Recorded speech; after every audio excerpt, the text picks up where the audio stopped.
اعوذ باللہ من الشیطان الرجیم بسم اللہ الرحمن الرحیم الحمد للہ رب العالمین صلی اللہ علی محمد وآلہ الطاہرین اما بعد فقد قال اللہ تبارک و تعالی فی کتابہ الکریم بسم اللہ الرحمن الرحیم وبشر الصابرین الذین اذا اصابتهم مصیبہ قالوا انا للہ وانا الیہ راجعون۔ عزاداران شہدائے کربلا، آج عاشور کا دن اللہ نے توفیق دی کہ 10 دن ذکر حسین ابن علی سے اپنے دلوں کو منور کرتے رہے۔ آج کربلا کے میدان میں رسول اللہ کا گھرانہ اجڑ گیا، زہرا کی کمائی لٹ گئی۔ ایک دن میں 72 حسین کے عزیز و اقارب و انصار شہید ہوتے رہے، اور ہر منزل پہ حسین ابن علی یہ صدا بلند کرتے رہے، انا للہ و انا الیہ راجعون۔ قرآن کہتا ہے، اے میرے رسول بشارت دے دو اسے کہ جب اس کے اوپر مصیبت آئے تو وہ کہے انا للہ و انا الیہ راجعون۔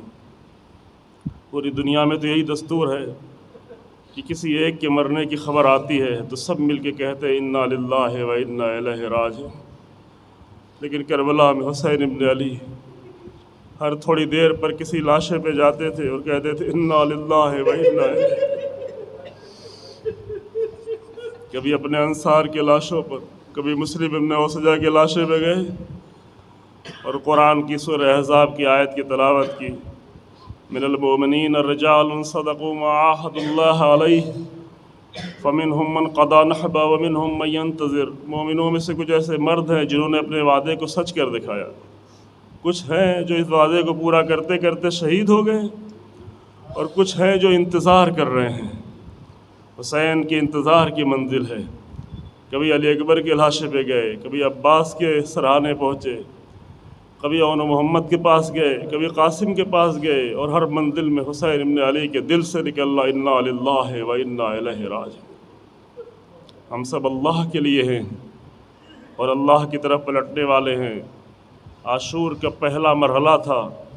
صبح عاشور عمر سعد نے اپنے لشکر کو تیار کیا، اور اس ملعون نے اپنے لشکر کو یہ کہہ کر آواز دی، یا خیل اللہ ارکبی وبالجنت ابشری، اے اللہ کے لشکر اٹھو،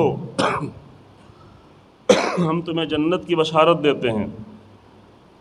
جنت کے دھوکے دے کر لائے گئے لوگ رسول اللہ کے نواسے کے مقابل میں تلواریں لے کے کھڑے ہو گئے، تیروں کو آمادہ کر لیا۔ ادھر حسین ابن علی اول صبح اپنے پروردگار کی بارگاہ میں ہاتھوں کو بلند کرتے ہیں اور آواز دیتے ہیں، الہی انت ثقتی فی کل کرب وانت رجائی فی کل شدت وانت لی فی کل امر۔ اے میرے اللہ، ہر کرب میں تو ہی میرا بھروسہ ہے، ہر شدت اور مشکل میں تو ہی میری امید ہے، اور ہر امر میں تو ہی میرے لیے ہے۔ تو اے میرے اللہ، جب تو میرے لیے ہے تو حسین کے لیے مشکل نہیں ہے کہ اسے اپنے جوان بیٹے کا لاشا اٹھانا پڑے، یا 6 مہینے کے بچے کو اپنے ہاتھوں پہ لینا پڑے۔ حسین یہ منزلیں طے کر رہے ہیں۔ جب ظہر عاشور کا وقت آیا تو بہت تھوڑے سے اصحاب رہ گئے، ان کے ساتھ حسین ابن علی نے کھڑے ہو کے نماز پڑھی، اور اس کے بعد جو بعض اصحاب رہ گئے تھے وہ بھی شہادت کی منزلیں طے کرتے رہے۔ حبیب نے مظاہر کے لاشے پہ آئے تو راوی کہتا کہ فظہر الانکسار علی وجہ الحسین، حسین کے چہرے پہ شکستگی کے آثار نمودار ہو گئے۔ جب تمام اصحاب شہید ہو گئے تو بنی ہاشم کی باری آئی۔ مسلم نے عقیل کے بچے گئے، جناب عقیل کی اولادیں گئیں۔ امیر المومنین کے 6 بیٹے راہ خدا میں قربان ہوئے، ان 6 بیٹے میں کوئی ابوالفضل عباس جیسا ہے۔ اللہ اکبر، کتنے عزیزوں کے لاشیں حسین ابن علی اٹھا اٹھا کے لا رہے۔ جب اپنے جوان بیٹے کو مقتل میں بھیجنے لگے تو آواز دی، پروردگارہ تو گواہ رہنا، میں اسے بھیج رہا ہوں جو صورت میں، شکل میں، رفتار و گفتار میں تیرے رسول کے مشابہ تھا۔ اے میرے اللہ، جب مجھے تیرے رسول کی زیارت کا دل چاہتا تھا اور شوق ہوتا تھا تو میں علی اکبر کو دیکھا کرتا تھا، اور آخر میں وہ منزل آئی کہ مقتل میں جا کے کھڑے ہو کے آواز دے رہے، حل من ناصر ینصرنا، هل من مغيث يغيثنا هل من ذاب يذب عن حرم رسول اللہ، کوئی ہے جو میری مدد کو آئے، کوئی ہے جو میری نصرت کو آئے، کوئی ہے جو حرم رسول اللہ کی حفاظت کرنے کے لیے آئے، لیکن کوئی نہیں تھا۔ کربلا کے میدان میں حسین کی آواز گونجتی رہی، فقط مقتل سے جب کوئی جواب دینے والا نہ تھا تو خیمے میں کوہرام مچا۔ پیچھے مڑ کے دیکھا تو کیا دیکھا کہ امام سید سجاد اپنے عصا اور تلوار کا سہارا لے کے خیمے سے نکلے آ رہے ہیں۔ میرے بابا نے نصرت کے لیے بلایا ہے، میرے بابا کی کوئی نصرت کرنے والا نہیں ہے۔ جب حسین ابن علی کی نگاہ پڑی تو مقتل ہی سے آواز دی، اے میری بہن سید سجاد کو روکو، سید سجاد کو سنبھالو، لِأَلَّا يَخْلُ الْعَرْضَ مِن نسل آل محمد، کہ زمین نسل آل محمد سے خالی نہ ہو جائے۔ حسین ابن علی واپس پلٹے اور واپس پلٹنے کے بعد دو بچوں کی شہادت کا ذکر ہے۔ پہلے اپنے چھوٹے سے بچے، بعض جو زیادہ تر مقتل میں یہ روایت لکھی ہوئی ہے معتبر مقاتل میں، وہ بچہ جو بہت ہی کم سن تھا، جو کربلا ہی میں پیدا ہوا تھا، در خیمہ پہ آ کے آواز دیتے ہیں، ناولنی الطفل الصغیر کئی اودعہ، میرے چھوٹے سے بچے کو میرے پاس لاؤ تاکہ میں رخصت ہو جاؤں، رخصت کر لوں۔ جناب زینب کبریٰ سلام اللہ علیہا بچے کو لاتی ہیں، اپنے ہاتھوں میں لیتے ہیں اور ہاتھوں میں لے کے چاہتے تھے کہ جھک کے اس کے منہ کو چومیں کہ ایک سنسناتا ہوا تیر آ کے بچے کے گلے میں لگا اور در خیمہ پہ چند دن کے بچے کی شہادت ہو گئی۔ پھر اپنے 6 مہینے کے بچے کو مقتل میں لے کے گئے۔ اللہ اکبر! وہ حسین جس نے آج تک کسی کے سامنے ہاتھ نہ پھیلایا ہو، آج ان ملعونوں اور ظالموں کے سامنے، ان بے رحموں کے سامنے زہرا کا لال ہاتھ پھیلانے جا پانی کے لیے، لیکن پانی کے بجائے 3 پھل کا تیر ملا۔ 6 مہینے کے بچہ ایک کان سے دوسرے کان تک زب ہو گیا۔ حسین ابن علی کے ہاتھوں پر تنہا تھے حسین، کوئی سہارا نہیں تھا۔ ہر مشکل وقت میں کوئی نہ کوئی تھا جو حسین ابن علی کا سہارا بنے، لاشوں کے اٹھانے میں سہارا بنے، لیکن جب سب سے مشکل مرحلہ آیا تو کوئی نہیں تھا، بالکل اکیلے تھے حسین۔ خود ہی بچے کو سنبھالنا تھا، خود ہی تیر نکالنا تھا، خود ہی خون کو زمین پہ گرنے نہیں دینا تھا۔ یہ ساری منزلیں حسین نے طے کر لی اور اپنے 6 مہینے کے بچے کو لے جا کر زمین کربلا کی جلتی ہوئی ریت میں دفن بھی کر دیا۔ اور اس کے بعد وہ سخت ترین مرحلہ آیا کہ حسین تنہا مقتل میں کھڑے تھے، خیمے کی طرف آگے بڑھ رہے تھے۔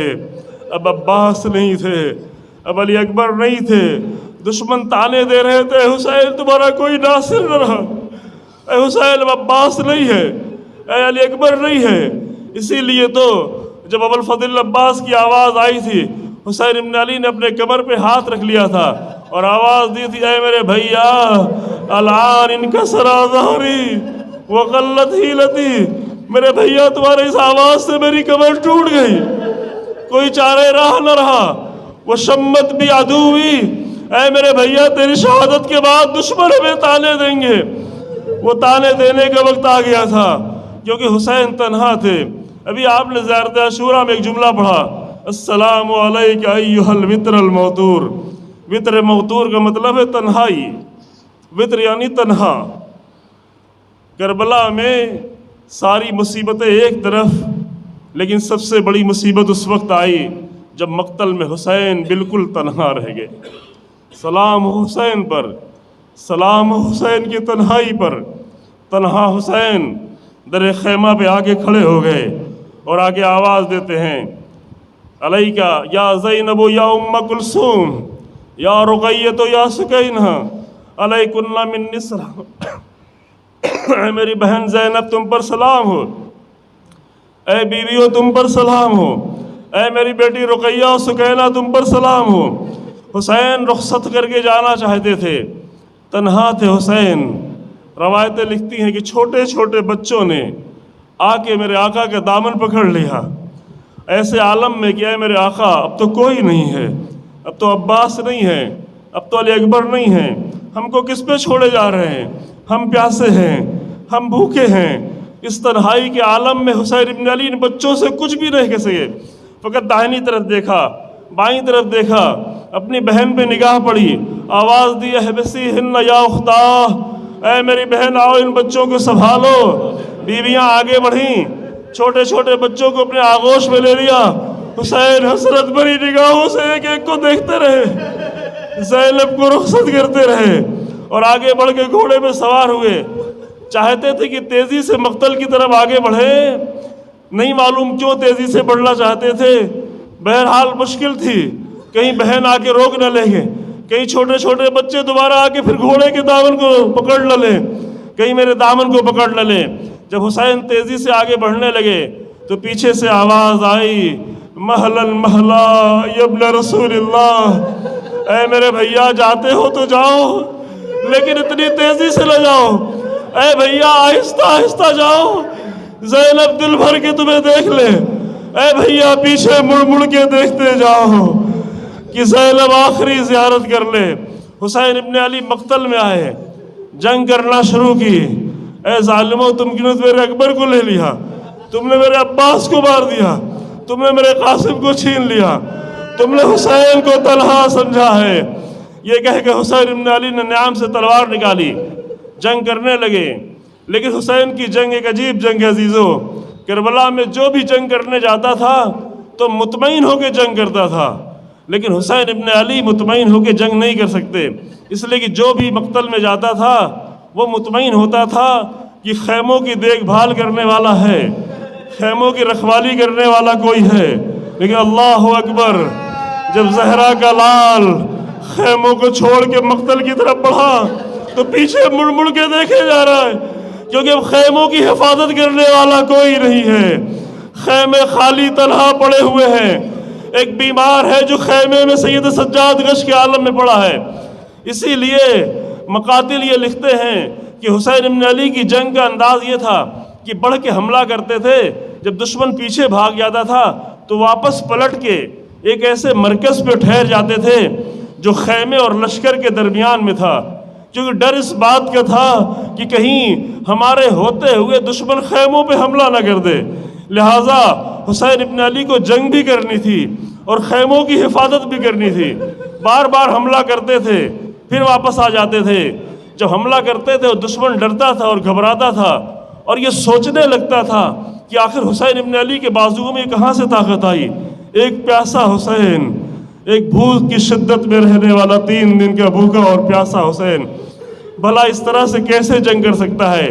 تو جب ظالموں کے ذہن میں یہ تصور آتا تھا تو بار بار حسین ابن علی کی زبان پہ یہ جملہ نکلتا تھا، لا حول ولا قوت الا باللہ، لا حول ولا قوت الا باللہ، کوئی طاقت نہیں ہے، کوئی قوت نہیں ہے، طاقت تو فقط خدا کی ہے۔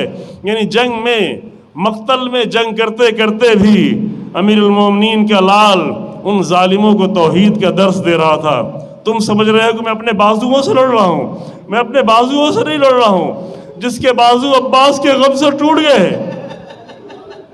جس کی کمر میرے بھیا کے غم سے ٹوٹ گئی، جس کی آنکھوں کی بینائی ختم ہوتی رہی، بھلا وہ اپنے بازوؤں سے کیا جنگ کرے گا؟ یہ اللہ کی دی ہوئی طاقت ہے جس سے حسین ابن علی جنگ کرتے رہے، اور جنگ کرتے کرتے ایک مرتبہ دریائے القمہ کے قریب پہنچ گئے۔ ظالموں نے یہ تصور کیا کہ کہیں حسین پانی نہ پی لیں۔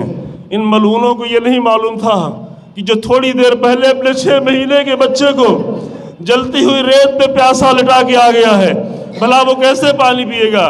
جو اپنے جوان بیٹے کو 3 دن کی پیاس میں یوں ہی رخصت کر دیا، وہ کیسے پانی پیے گا؟ لیکن اگر ان کی عقل ہوتی تو وہ میدان کربلا میں حسین ابن علی کے مقابل میں کیوں آتے عزیزو؟ لیکن اتنا خوف بھی تھا حسین ابن علی کا کہ ڈرے ہوئے تھے کہ جب پیاسا حسین ایسی جنگ کر رہا ہے تو کہیں پانی کے قریب پہنچ نہ جائے۔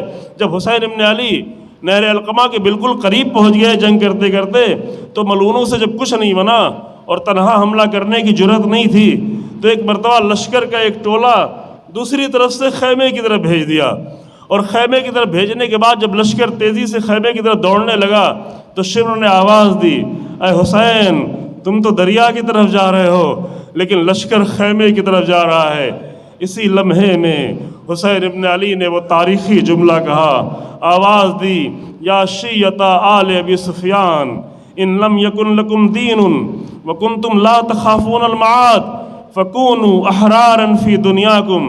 اے آل ابی سفیان کے شیعو، اے آل ابی سفیان کے پیروکارو، بعض لوگ کہتے شیعوں نے قتل کیا، ہاں ہم بھی کہتے شیعوں نے قتل کیا، کیونکہ جو جس کا پیروکار ہو وہ اسی کا شیعہ ہوتا ہے، یہ میں نہیں کہتا، یہ حسین ابن علی نے آخری جملے کے طور پہ کہا، یا شیعۃ آل ابی سفیان۔ ہاں ادھر بھی شیعہ تھے، ادھر بھی شیعہ تھے، ادھر امیر المومنین کے شیعہ تھے، ادھر آل ابی سفیان کے شیعہ تھے، ادھر بنی امیہ کے شیعہ تھے، جو جس کی پیروی کرنے لگے وہ اسی کا شیعہ بن کے رہ جاتا ہے۔ امام نے آواز دی، یا شیعۃ آل ابی سفیان، اے آل ابی سفیان کے پیروکارو، اگر تمہارے پاس دین نہیں ہے، وَكُنْتُمْ لَا تَخَافُونَ الْمَوْتَ، اور اگر تم آخرت سے بھی نہیں ڈرتے، فَكُونُوا أَحْرَارًا فِي دُنْيَاكُمْ۔ یہ جملہ سن لے عزیزو، پھر میں مصائب پہ آ رہا ہوں۔ فَكُونُوا أَحْرَارًا فِي دُنْيَاكُمْ، یہ بہت ہی عظیم جملہ ہے کہ اگر دشمنی کرنا بھی ہے، اگر تمہیں جہنم کا بھی خوف نہیں ہے، تو کم سے کم آزاد انسانوں کی طرح دشمنی کرو، آزاد انسانوں کی طرح رہو۔ آزاد انسان ایسی دشمنی نہیں کرتے کہ کسی کے مرد کے ہوتے ہوئے ان کے بچوں پہ حملہ کریں، ان کی عورتوں پہ حملہ کریں۔ یہ حسین ابن علی کا آخری جملہ ہے مخاطب کر کے۔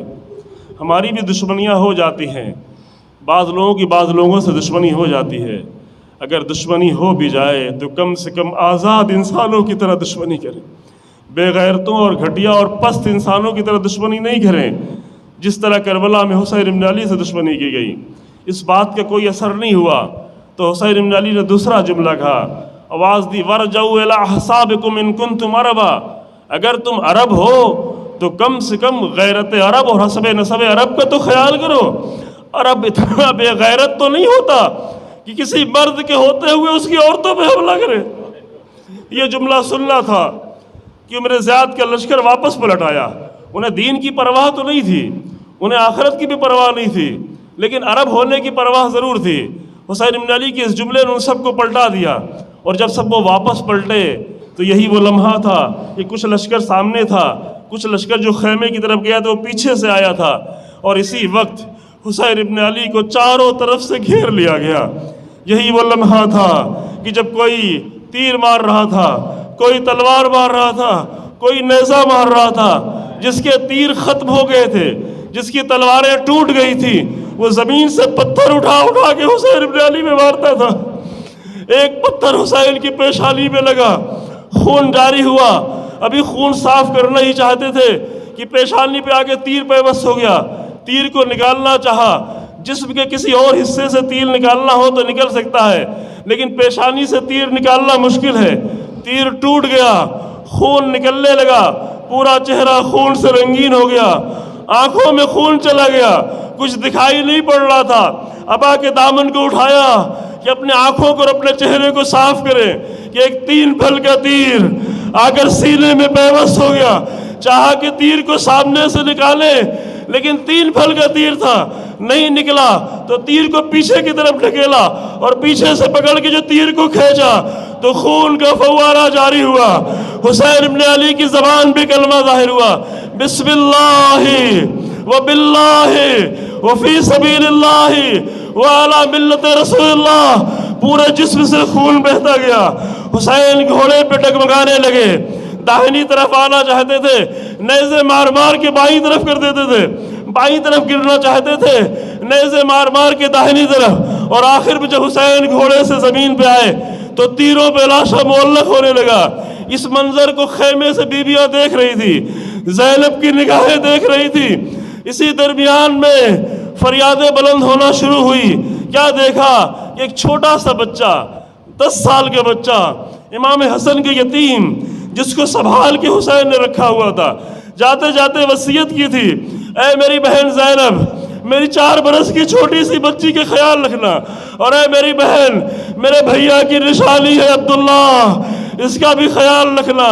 لیکن جب شمر لے کے خنجر آگے بڑھنے لگا، چاروں طرف سے حسین ابن علی کو گھیرا جانے لگا، ملعون تلواریں اٹھانے لگے، تو یہ چھوٹا سا بچہ خیمے سے یہ چیختے ہوئے، اے ظالموں، تم میرے چچا کو قتل کرنے جا رہے ہو، یہ کہہ کے آگے بڑھنا چاہا، حسین کے کانوں سے آواز ٹکرائی، خیمے کی طرف مڑ کے دیکھا، اے میرے بہن، میرے بھیا کی نشانی کو سنبھالو۔ بیویاں آگے بڑھی، جناب زینب نے پکڑنا چاہا لیکن بچے نے اپنا ہاتھ چھڑا لیا اور تیزی سے مقتل کی طرف دوڑا۔ ظالم تلوار مارنا ہی چاہتا تھا، ہاتھ تو خالی تھا، اپنے ہاتھوں کو بڑھا دیا، دونوں ہاتھ کٹ گئے، حسین کی نگاہوں کے سامنے ہاتھ کٹ گئے، بچہ حسین کے سینے سے لگ گیا۔ ابھی حسین تسلی ہی دینا چاہتے تھے کہ 3 پھل کا تیر لگا، بچہ حسین کے سینے پہ شہید ہو گیا۔ یہ آخری قربانی تھی حسین ابن علی کی جو اپنے بھائی کی نشانی پیش کی۔ اور عزیزو، اس لمحے میں حسین چاہتے تھے کہ تلواروں پہ زور دے کر کھڑے ہوں، کسی درمیان میں کعب ابن بحر آگے بڑھا، اس نے سر پہ حسین کی تلوار ماری، حسین ابن نمیر نے گلے پہ تیر مارا، عبداللہ ابن سلام نے سینے پہ نیزہ مارا جس سے سینے کی پسلیاں ٹوٹ گئی، حسین زمین پہ گرے، زینب خیمے سے باہر نکلی، شمر خنجر لے کے آگے بڑھا، زینب ٹیلے کی بلندی پہ گئی، اما فیکم مسلم، کیا تم میں کوئی مسلمان نہیں ہے؟ یہ میرا ماجایا حسین ہے، یہ رسول اللہ کا نواسا ہے، یہ زہرا کا لال ہے۔ لیکن شمر آگے بڑھتا رہا، شمر کا خنجر چلتا رہا، زینب دیکھتی رہی، صدا بلند کرتی رہی، اے عمر سعد، تو دیکھ رہا اور میرا ماجایا ذبح ہو رہا ہے۔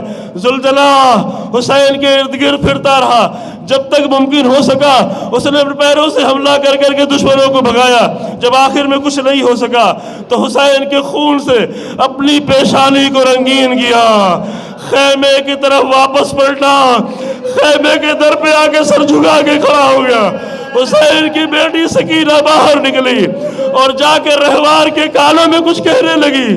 راوی کہتا ہے بی بی نے کہا، یا جواد آبی حل سقی آبی ہم کو تلا دشانا، اے میرے بابا کے گھوڑے اتنا بتا دے کہ میرے بابا کو پانی ملا یا میرا بابا پیاسا مارا گیا۔ بیویوں کی فریاد بلند ہوئی، واہ حسینہ، واہ محمدہ، واہ علیہ، انا للہ و انا الیہ راجعون۔